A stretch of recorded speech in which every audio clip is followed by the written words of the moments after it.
that's why it's so important, I think, to really understand the scope and the scale of the fall, um, because it's an infection. It's a parasite on the good.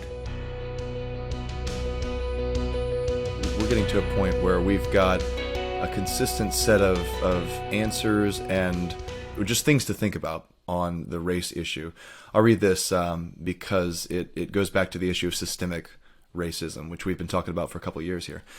I have a serious question about institutional racism. I'm concerned by how you guys seem to, on your podcast, tacitly acknowledge its existence in our social or governmental institutions. Can institutions be guilty of racism? Racism is a sin because it comes from a depraved human heart.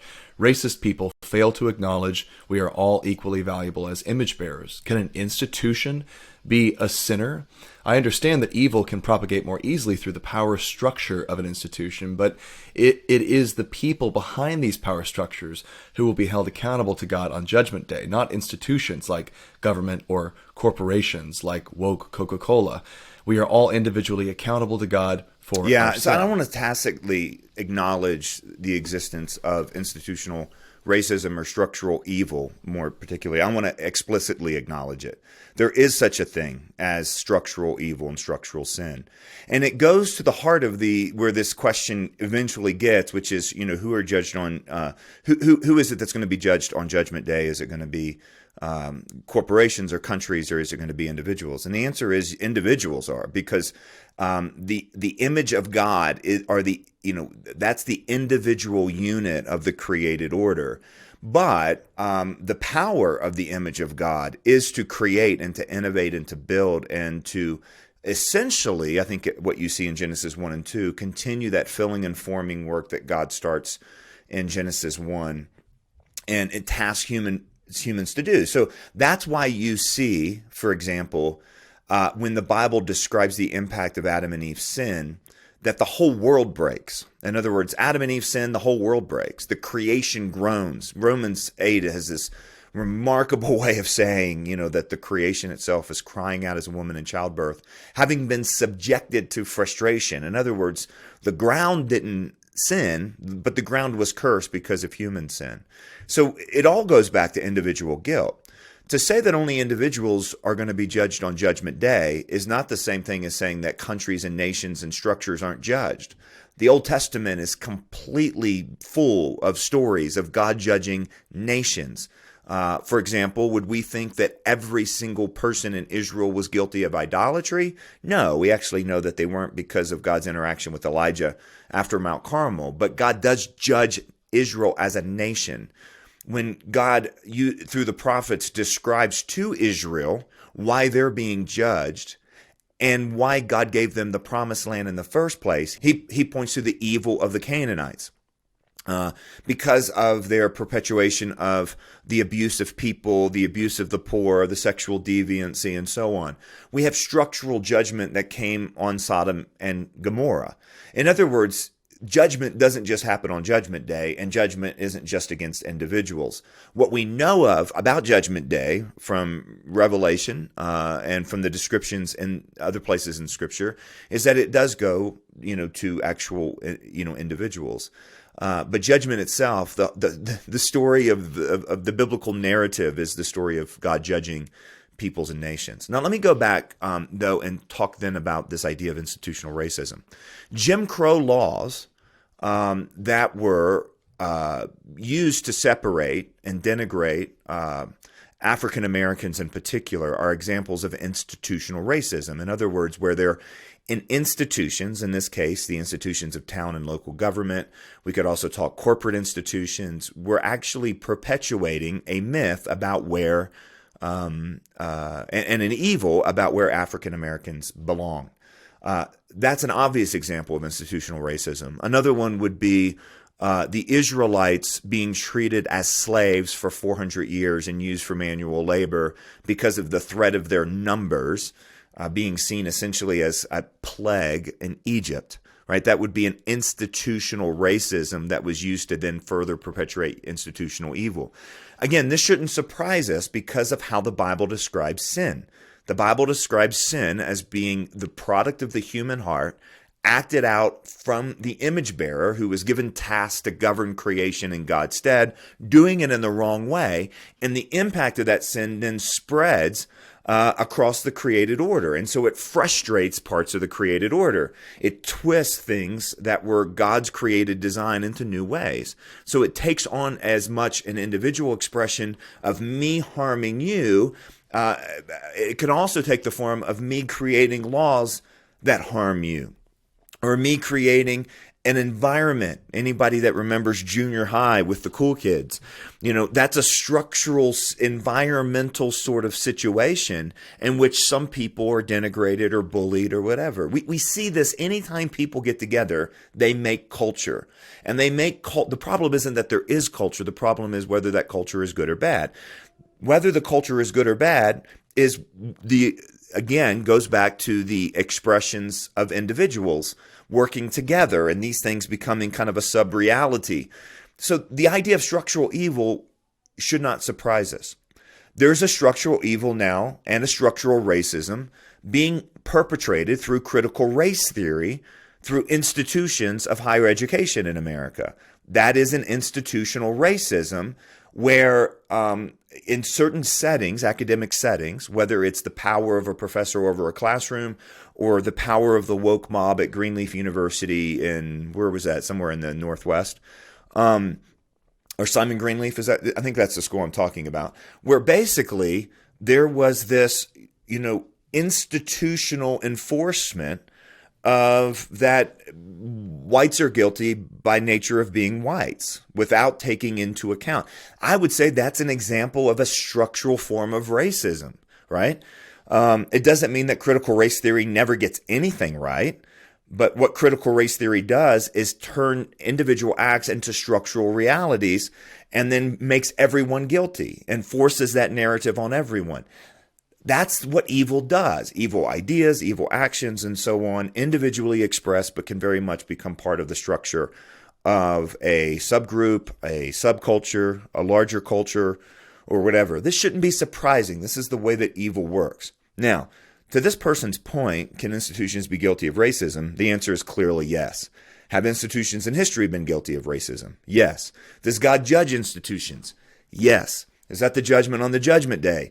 No, that seems to be the judgment of individuals. Okay. So in other words, this is the whole frame of reference that hopefully can answer the question. That's not the same thing as saying that institutions today are as guilty of structural racism as people accuse them of. In other words, because I think theologically that evil can have a structural form doesn't mean that I think every accusation of structural evil or institutional racism is accurate. I think that's absolutely not true and observably not true in our day and age. But I'm not ready to say that I shouldn't listen to those who are saying this is a form of institutional racism. Because the thing is, when evil does become structural, it creates blind spots. And we are as vulnerable to blind spots culturally as anyone else. Now, again, I'm trying to establish why I think this. It's not because of any woke professor that has convinced me of anything, because that's certainly not the case. It's not because I think critical race theory is valid. I think it's absolutely wrong. I think it has a wrong assumption about the human person, the wrong assumption about the human problem, and a wrong assumption about how to fix the human problem. I think it's wrong across the board. But I, as a Christian, looking at how the Bible talks about human evil and the role that the image bearers play throughout the whole biblical narrative, have no reason whatsoever to doubt that there is such a thing as structural evil, and that God judges nations along those lines. In fact, I have every reason to believe it because the biblical narrative is full of those accounts. So I know that was a longer answer than it's going to let us get through all of this, but it's so important to give that whole framework. John, you've said you accept the possibility of institutional racism in principle. What would be an example you'd point to today of something that's either a hypothetical possibility for institutional racism or an actual one in the real world you see? Oh, well, sure. I mean, I pointed to one, which was I think critical race theory, when it's embedded and used to evaluate the morality of students or or whatever. I mean, I think that's an example actually of institutional racism.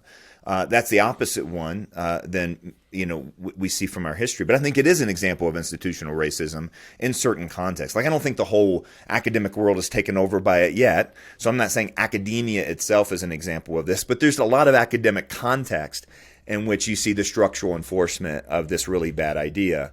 Sorry, let me remind me. Did you ask specifically of racism or of structural evil in general? Because I could give examples of either. Structural racism specifically. That's the subject of the question. Look, I do think that there are examples in particular communities of how suspects from different races are treated and sentenced differently.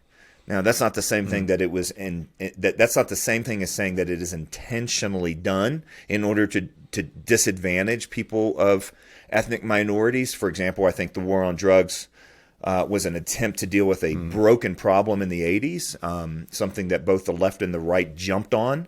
This is actually part of President Biden's history, his kind of tough on crime, tough on drugs sort of history.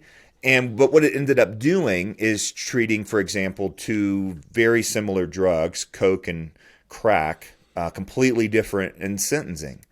Now, I don't know if that's a great example of institutional racism, because I'm not sure that there was a racist intent to it, but it did have kind of a racial disparity in the outcomes of sentencing that you have to look at. And Anthony Bradley, who is a professor at the King's College in New York, has pointed to some of those things and said, it's a difference between the intention and the outcome there. So I think that could be an example as well. And that's the other thing too, as the Bible describes human sin, Shane, is that the world's broken. Even if the world's so broken, and the human heart's so broken, and we've all experienced this when we've sent out an email with the best of intentions and it got completely misread and ended a relationship, that it's not just like, but I meant well. Does not get you off the hook for doing the wrong thing, and that happens. I think larger evil we've seen very godly, good folks that are part of different situations wanting to believe the best about someone accused of some evil or some abuse or sexual misconduct or financial misconduct. We want to believe the best about the person because they're an eloquent speaker, defender of the truth or whatever, and it turns out that the accusations were in fact true. And we have blind spots. Now, did we want to have blind spots? No. Were the intentions maybe good? Yeah. Can that stuff turn into a structural hiding of evil and covering of evil? Yeah, it does. And then people really are affected by it. So that's why it's so important, I think, to really understand the scope and the scale of the fall. Because it's an infection. It's a parasite on the good. It's not just, that guy's a jerk and did a bad thing, or they're the bad people over there. I mean, remember the that line from Solzhenitsyn where he said, if only the world were like, there are those bad people over there, and all we had to do is get those bad people and get rid of them, and then we'd fix the world. Listen, that was the attempt. That was the experiments of the 20th century, right? National experiment, the genocidal experiment. But he said the line of good and evil runs right down the middle of the human heart, and that's why the reformed understanding of sin and the reformed understanding of desperation for God to rescue us is so core to, I think, a Christian worldview.